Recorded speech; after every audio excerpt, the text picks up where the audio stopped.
کیا آپ جانتے ہیں کہ جس چیز کو ہم سب سے سستا سمجھتے ہیں وہی دراصل سب سے زیادہ مہنگی ہوتی ہے؟ آج آپ کو اس راز کا پتہ چلے گا کہ اس دنیا میں سب سے مہنگا کیا ہے۔ بہت پرانے زمانے کی بات ہے۔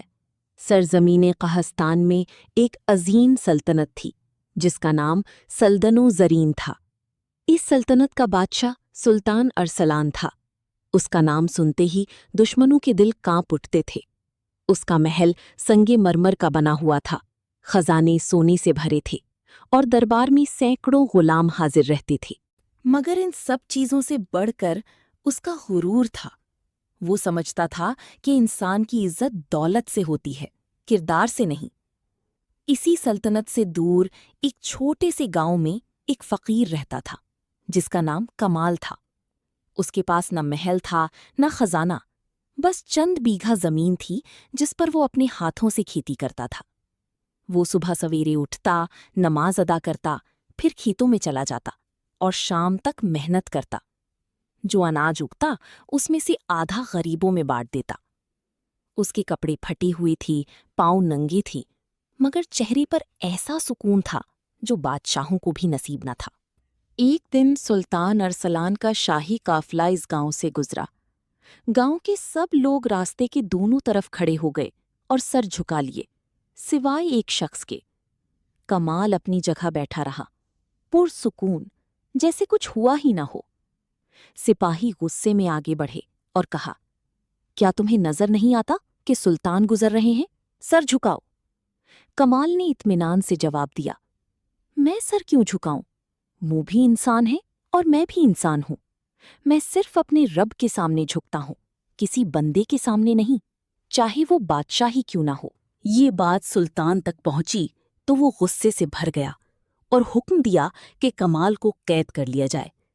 کچھ دن بعد سلطان کے دل میں بے چینی پیدا ہوئی اور اس نے کمال کو دربار میں بلایا۔ جب کمال کو زنجیروں میں جکڑ کر لایا گیا تو سب کی نظریں اس پر تھیں، مگر اس کے چہرے پر نہ خوف تھا نہ پریشانی، وہی سکون، وہی اطمینان۔ سلطان نے اپنی کلائی آگے بڑھائی جس پر سونے کا ایک قیمتی کڑا چمک رہا تھا اور کہا، دیکھو، پوری دنیا کا سونا جمع کر لو تب بھی ایسا کڑا نہیں بنا سکتے۔ بتاؤ، تمہارے پاس کیا ہے؟ کمال مسکرایا اور بولا، سلطان، آپ نے سچ کہا، یہ کڑا بہت قیمتی ہے، مگر ذرا سوچیں، کیا دنیا کا سارا سونا مل کر یہ کلائی بنا سکتا ہے؟ نہیں۔ تو مہنگا کڑا نہیں، مہنگی یہ کلائی ہے جو اللہ نے بنائی ہے، اور یہ میرے پاس بھی ہے اور آپ کے پاس بھی۔ دربار میں خاموشی چھا گئی۔ سلطان نے پھر سونے کا ایک تھال منگوایا جس میں بہترین کھانا سجا ہوا تھا اور کہا، یہ تھال تم اپنی پوری زندگی کی کمائی سے بھی نہیں خرید سکتے۔ کمال نے جواب دیا، سلطان، تھال واقعی قیمتی ہے، مگر کیا آپ اپنے سونے سے بھوک خرید سکتے ہیں؟ نہیں، تو مہنگا تھال نہیں، مہنگی بھوک ہے جو اللہ لگاتا ہے، اور وہ میرے پاس بھی ہے اور آپ کے پاس بھی۔ اب سلطان کا چہرہ سرخ ہو گیا۔ اس نے سونے کا گلاس اٹھایا جس میں صاف پانی بھرا تھا اور کہا، یہ گلاس ہیروں سے جڑا ہوا ہے، دنیا کے بادشاہ اسے دیکھ کر ترستے ہیں۔ کمال نے مسکرا کر کہا، سلطان، دنیا کا سارا سونا اور ہیرے جمع کر لیں، کیا آپ ایک قطرہ پانی بنا سکتے ہیں؟ نہیں۔ تو مہنگا گلاس نہیں، مہنگا پانی ہے جو اللہ نے مفت دیا ہے اور ہم سب پیتے ہیں۔ آخرکار سلطان نے کہا، اگر تم اتنے ہی دانا ہو تو بتاؤ، اس دنیا میں سب سے مہنگا کیا ہے؟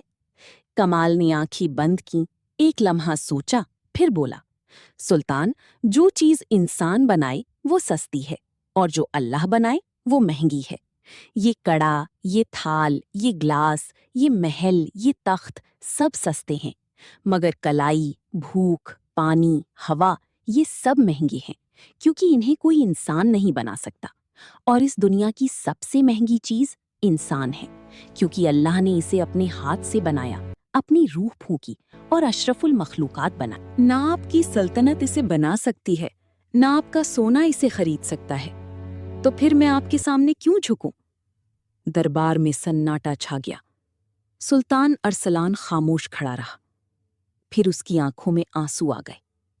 اس نے اپنا تاج اتارا سر جھکا لیا اور کہا، آج تک میں سمجھتا تھا کہ دولت سب کچھ ہے، مگر آج مجھے اپنی غلطی کا احساس ہوا ہے۔ اس نے فوراً حکم دیا کہ تمام قیدیوں کو آزاد کر دیا جائے اور کمال کو عزت کے ساتھ گاؤں واپس بھیجا جائے۔ کہتے ہیں کہ اس دن کے بعد سلطان ارسلان بدل گیا۔ وہی بادشاہ جو غریبوں کو حقیر سمجھتا تھا، اب ان کے ساتھ بیٹھ کر کھانا کھاتا تھا۔ جو چیزیں ہمیں معمولی لگتی ہیں، اصل میں وہی سب سے قیمتی ہوتی ہیں، اور انسان اللہ کی سب سے بڑی تخلیق ہے۔ اس کی قدر کرنا ہی اصل انسانیت ہے۔